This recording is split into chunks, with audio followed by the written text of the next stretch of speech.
Assalamu alaikum ustaz, wa alaikum assalam. YouTube kompaniyasi biz жүктөгөн видеолордун ичине өзү каалаган рекламаны коет.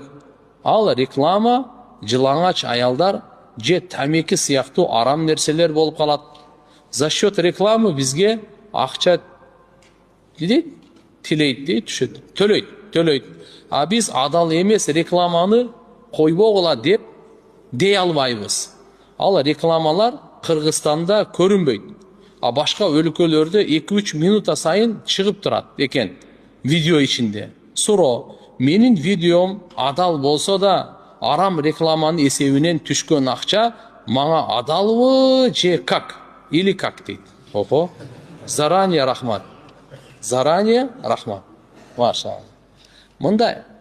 Азыр дүнө интернет болуп кетти. Интернетке жакшы нерсени жүктөсөңүз соогун аласыз. Жаман арам нерсени таштасаңыз, аны күнөөсүн аласыз. Бир эмес эселетип канча адам көрсө ошончону аласыз. Алланын элчиси жакшы деп эмне айтабыз? Алла жана Алланын элчиси пайгамбарыбыз Мухаммад алейхиссалам ошолорго жаккан, ошолор буйруган нерсени жүктөңүз, канча адам көрсө ошон соо аласыз. Алланын элчиси нааразы болгон, жактырбаган арам нерсе жүктө ошончо күнөө алат. Эми сиз жакшы нерсени жүктөдүңүз. Бирок сиз айтып аткандай, тияктан бирөө 2-3 минут сайын бир рекламалар чыгарса, ага сиз жоопкер эмессиз.